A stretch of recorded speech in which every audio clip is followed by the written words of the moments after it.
My next Patreon question is from Lowell, who wanted to know about the recent response to a certain fanbase. Since the Acolyte's cancellation, there's been a lot of discussion about the state of the Star Wars fandom. Many articles are being written about how Disney and Lucasfilm seem to cater to the loudest voices of the fandom, and it's resulting in their movies and shows being disjointed.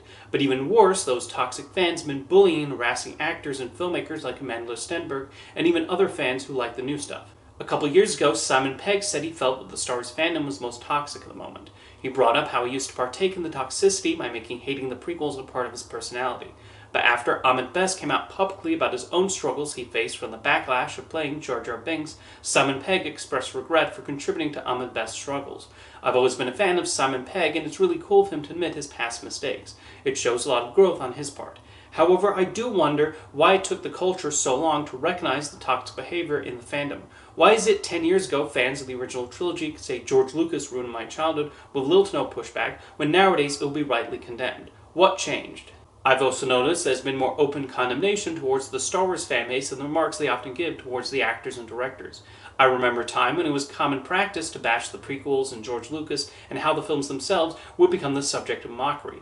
However, nowadays, the sort of over-the-top reaction from the Star Wars fanbase has become the butt of jokes, and the attitude towards the prequels was seen as overboard. Part of this likely does stem from the actors themselves bringing up the hateful remarks they've gotten just for saying the lines handed to them and performing the characters per the directions they were given.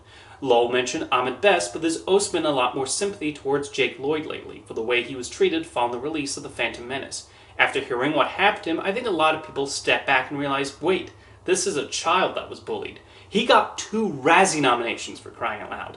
This was a 10-year-old that a group of adults decided to call one of the worst they'd seen that year. When Kelly Marie Tran was attacked for The Last Jedi, there was a much quicker response towards those who did so.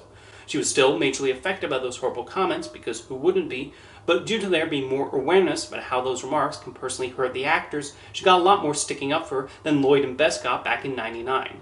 Ironically, Tran was in a college humor sketch a few years prior that satirized the whole concept of having a visceral and completely uncalled for reaction to a new addition to a series from your childhood.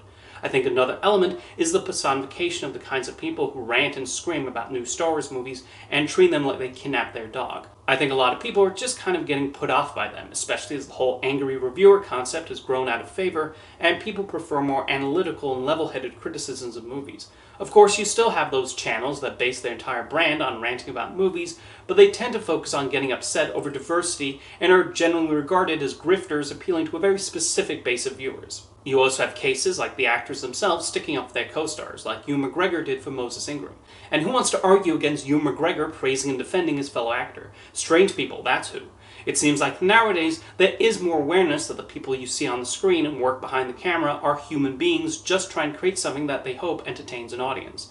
Honestly, Star Wars has just become a tiring subject to talk about in general because of what a cesspool so many fans have turned discussions of the franchise into.